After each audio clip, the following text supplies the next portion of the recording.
চলো গল্প শুনি বাই সুচিস্মিতায় তোমাদের স্বাগত। আজকে আমি তোমাদের শোনাবো শিবরাম চক্রবর্তীর লেখা মোহরের ঘোড়া থেকে ঘোড়ার মোহ। তো চলো শুরু করা যাক। শুনে কেমন লাগলো জানিও। পোস্ট অফিসে টাকা জমানোর মজাই ওই, বললেন আমাদের কুঞ্জ কাকু।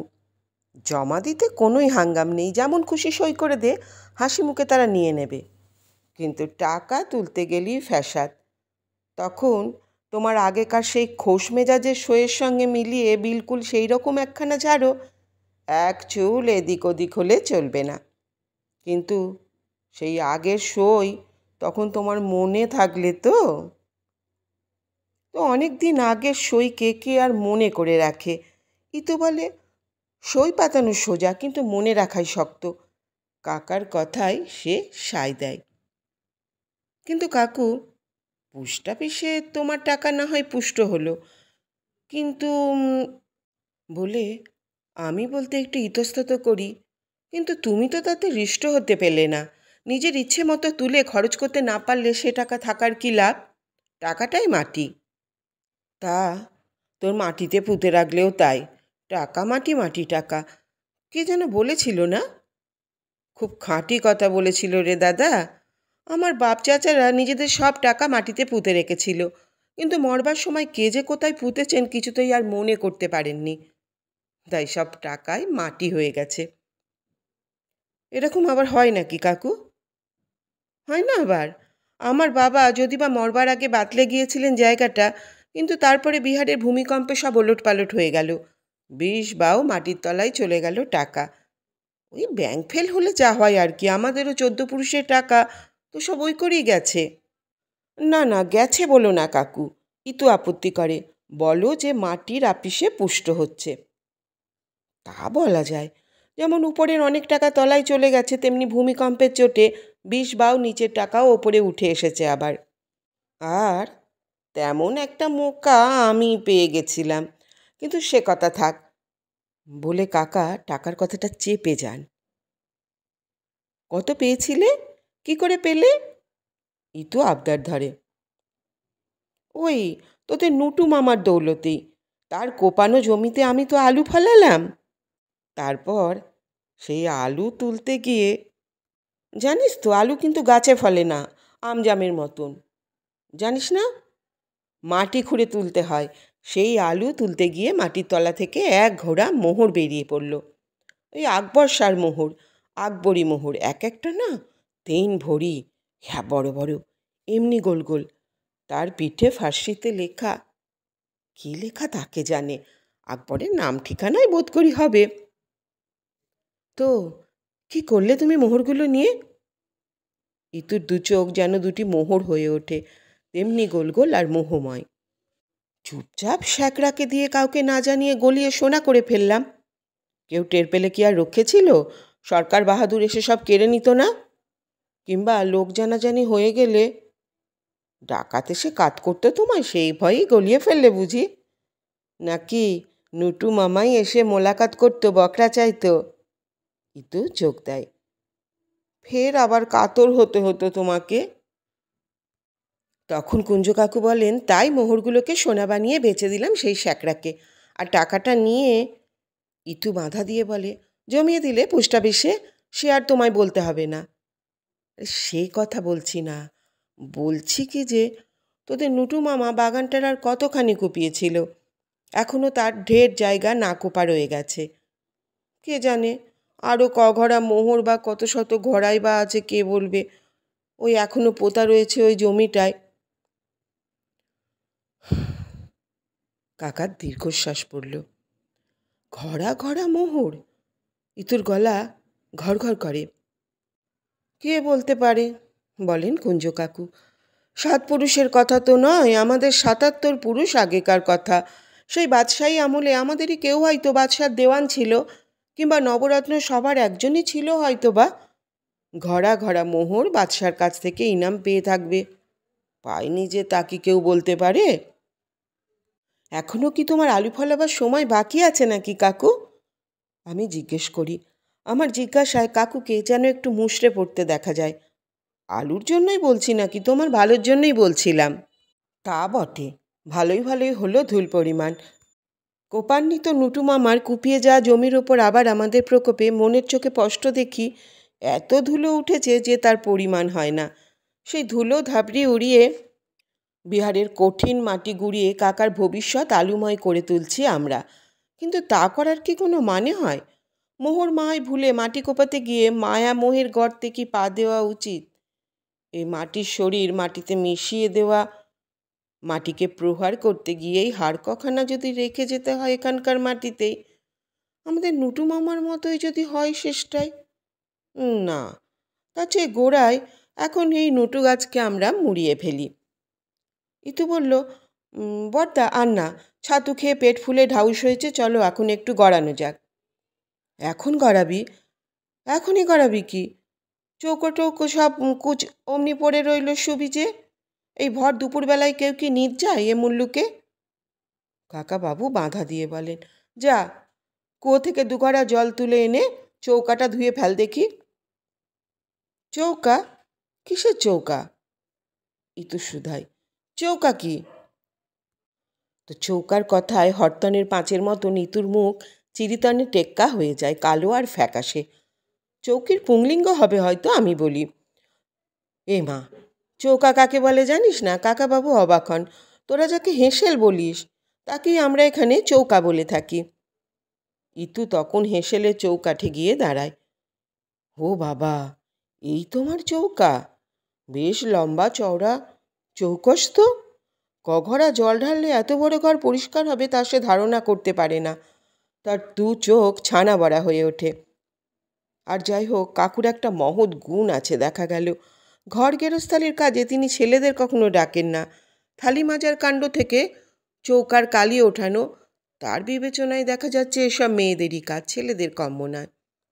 তো ইতু গোমরা মুখে ঘড়া নিয়ে কুয়োর ধারে যায়। আমি শুধালাম, ইতুদি, কুয়ো ভ্যাডিস?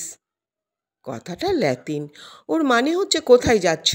এমন কিছু দুঃস্ব কথা নয়, এমনকি সিনেমার ছবিও হয়ে গেছে কথাটার। কিন্তু ওই কথায় কেন জানি না ইতু কুপিত হয়ে ঘোড়াটাকে নিয়ে কূপের কাছে গিয়ে শানের উপর তুলে এক আছাড় মারল। কোকিয়ে উঠল ঘোড়াটা। কুঞ্জ কাকুও কোঁক করে উঠলেন। ইতু ঘোড়াটার গলার দড়া বেঁধে নামিয়ে দিল কুয়োর ভেতরে। তারপরে কি করে কি হলো আর বলা যায় না। আপনা থেকেই গড়ালো, কি ইতুই তাকে জলাঞ্জলি দিলে, নাকি ইতুর হাত থেকে ছাড়ান পেতে নিজেই সে কুয়োর মধ্যে ঝাঁপ দিয়ে পড়ল, কে জানে। সে ঘোড়া আর হেঁসেল ঘরে ফিরল না, দড়া সমেত তলিয়ে গেল কূপের মধ্যে। ঘোড়াটার 12টা বাজিয়ে দিলি? ইতু কোনো জবাব দিলে না, গুম হয়ে রইলে।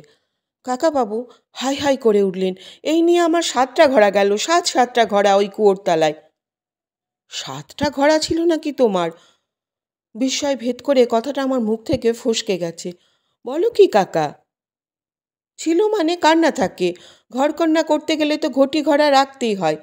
তবে তার 7টাই কি আমাদের? 3টে আমাদের, বাকিগুলো পাড়াপড়শির। কী করে গেল সব? ওই জল তুলতে গিয়েই। একটা গেল শান্তর হাত থেকে। শান্ত বললে 5 বছরের পচা দড়ি কত আর টানবে। শোনো কথা, একটা গেল আমার হাত ফসকে, আর একটা তো আমার এই গুণধর ভাইজি, চোখের সামনেই দেখলি। বাকিগুলো পাড়ার মেয়েরা জল তুলতে এসে রেখে গেছে কুয়োর ভেতর। এখানকার সবাই আমাদের কুয়োর জল নিতে আসে। আমাদের কুয়োর জলের গুণ আছে রে। বজরা ছাতু যা খুশি ভরপেট ঠেসে তুই স্রেফ 1 লোটা জল খেয়ে নে, দেখতে না দেখতেই দেখবি সব হজম, লোহা হজম হয়ে যায় এই জলে। তাই নাকি? আমি শুধাই। ছাতুর পিণ্ডি পেটের মধ্যে গজগজ করছিল। তাদের গজালি বন্ধ করতে 1 গ্লাস গিলব নাকি? দাঁড়িয়ে দেখছিস কি? কূপের মধ্যে নেমে পড়, তুলে আন ঘোড়াটা। চৌকা আধোয়া পড়ে রইল, এই কি তোর গল্প শোনার সময়? আমি নামবো? ইতুর বদলে আমার ঘাড়ে চোটটা আসবে তা যেন আমি ভাবতে পারি না। আমাকে নামতে বলছেন কাকু? বাহ, ধাড়ি ছেলে, তুই নামবি না তো কি ওই বাচ্চা মেয়েটা নামতে যাবে কুয়োর গর্তে? ও কি কূপে নামার কায়দা জানে? নেমেছে কখনো? আর আমি যেন নেমেছি, কূপে নামাই যেন আমার কাজ, এমন আমার রাগ হয় কাকার কথায়। ইচ্ছে করে যে বলি, যে জলে তোমার লোহা হজম হয় তাতে কি আর তোমার পেতলের ঘড়া এখনো আস্ত আছে? কিন্তু ভেবে দেখলাম যে ইতুর হাতছাড়া ঘোড়াটা সদ্য সদ্যই কিছু গলে যাবার কথা নয়। না না, আমি বলছিলাম কি, কোনো কুলি মজুরকে 2-4 আনা দিয়ে যদি হয়, এখানকার কাউকে নামানো যায় না? 2-4 আনা দিয়ে? কাকাবাবুর যেন মূর্ছা যাবার মতো হয়। পয়সা কি অতই সস্তা রে? কত মাথার ঘাম পায়ে ফেলে তবেই পয়সা হয় জানিস? পয়সা আনা কি সোজা? পয়সা আনায় খালি? ফোড়ন কাটে ইতু। তারপর আরও কত ঘাম ফেলে সেই আনা আনা পয়সা জমিয়ে টাকা, তারপরে কত টাকায় মোহর, কত মোহরে 1 ঘড়া। সেই ঘড়া আবার মাটির মধ্যে। মাটির মধ্যেকার ঘড়া যখন পাত্তা পাচ্ছ না, তখন কুয়োর মধ্যকারটাই তোলো। কোত্তা, কুয়োর মধ্যেই যাই। নিচে উঁকি মেরে দেখি এমন কিছু গভীর নয়, ভেতরটাও বেশ চওড়া। কূপের গায়ে খাঁজ খাঁজ করা রয়েছে, পা ফেলে ফেলে নামা যায়।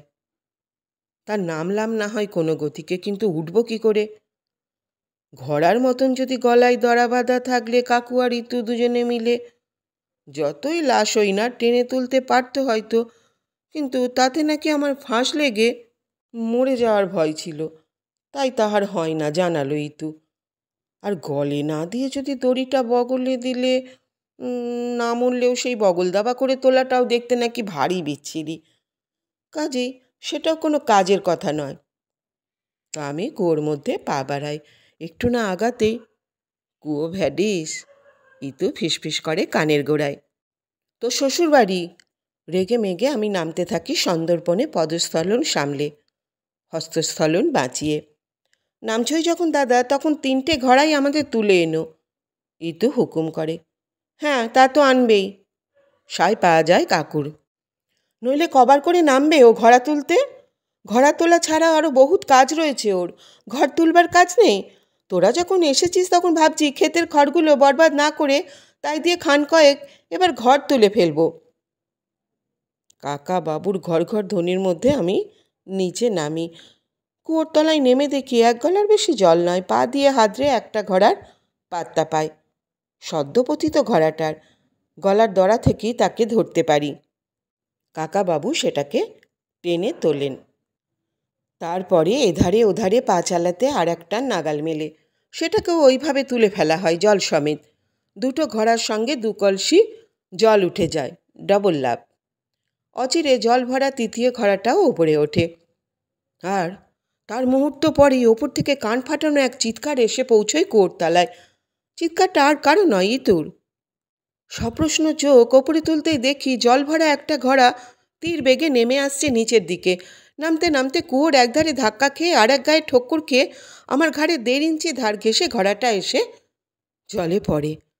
সঙ্গে সঙ্গে আমি কুয়োর ঘাঁজে ঘাঁজে পা ফেলে ওপরে উঠে আসি। কুয়োকে ধরে ধরে নামতে যে সময়টা লেগেছিল, রাগের মাথায় ওপরে উঠতে তার 100 ভাগেরও 1 ভাগ সময় লাগে। ওপরে উঠেই চেঁচিয়ে উঠি, কাকু, এ কি? এ তোমার কি কাণ্ড? কি মানে এর? মানে? তার মানে এ ঘোড়াটা তো আমাদের না, পড়শিদের কারো হবে। পরের ঘোড়া কেন আমরা কষ্ট করে তুলতে যাব শুনি? অত শখের দায় কিসের আমাদের? তুলতে পয়সা লাগে না? বিস্ময়ে আমি থ হয়ে থাকি। মুখ দিয়ে আমার কথা বেরোয় না। তারপর কোনো রকমে নিজেকে সামলে নিয়ে বলি, তুলতে কি তোমার পয়সা লাগছিল? তা লাগেনি বটে, তা না লাগুক, কিন্তু পরিশ্রম। আমার না হয় তোরই পরিশ্রম হলো না হয়, কিন্তু পরিশ্রমের কি কোনো দাম নেই? তাই বা কেন অমনি খরচা করতে যাব? কে কোথাকার পরের জন্য? বল তুই। আমি আর কিছু বলতে পারি না, হাঁ করে থাকি। ইতু বলে, কিন্তু এদিকে তোমার নিজের ভাইপো যে খরচা হয়ে যাচ্ছিল অমনি অমনি, তোমার ভাইপোর বুঝি কোনো দাম নেই? খরচা হয়ে যাচ্ছিল? খরচা হচ্ছিল কীরকম? কুঞ্জ কাকু হাতির মতন এক হাঁ করেন। তা হাতিকেও নাকি কুঞ্জই বলা হয়? খরচা হয়তো নয় ঠিক বললাম আমি, তাহলেও পোস্ট অফিসে জমা হয়ে যাচ্ছিলুম তো। চিরদিনের মতোই জমা হয়ে যাচ্ছিল যে।